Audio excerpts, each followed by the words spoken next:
ఇక మిగిలిన డీటెయిల్స్ చూద్దాం. ఎమ్మెల్సీ ఎన్నికల్లో కూటమి మరో విజయం సాధించింది. ఉమ్మడి గోదావరి జిల్లాల పట్టభద్రుల ఎమ్మెల్సీ ఎన్నికల్లో కూటమి అభ్యర్థి పేరబత్తుల రాజశేఖరం విజయం సాధించారు.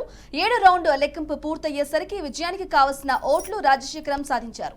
దీంతో మరో రౌండ్ లెక్కింపు ఉండగానే ఆయన గెలిచినట్లు అధికారులు ప్రకటించారు. ఎన్నికల అధికారి ఏలూరు జిల్లా కలెక్టర్ ఆయన్ను ధృవీకరణ పత్రాన్ని అందజేయనున్నారు. 7 రౌండ్లు పూర్తయ్యేసరికి మొత్తంగా 1,12,331 ఓట్లను పేరబత్తుల రాజశేఖరం సాధించారు. తన ప్రత్యర్థి దిడ్లవీర రాఘవులకు 41,268 ఓట్లు పోలయ్యాయి.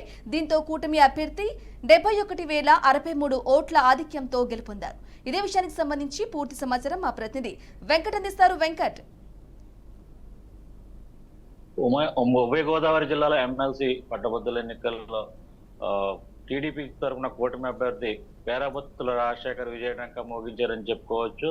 1,24,700 ఓట్లు ఆయనకు రాగా ప్రత్యర్థి అయినటువంటి డివి రాఘవులు పీడీఎఫ్ అభ్యర్థి అయినటువంటి డివి రాఘవులకి 47,241 ఓట్లు వచ్చాయి. ఈ నేపథ్యంలో 77,461 ఓట్ల మెజార్టీతో కూటమి అభ్యర్థి పేరబత్తుల రాజశేఖరం విజయడంక మోగించారు. అయితే మొదటి రౌండ్ నుంచి కూడా రాజశేఖరం తన ఆధిపత్యాన్ని కొనబరుస్తూ వచ్చారు.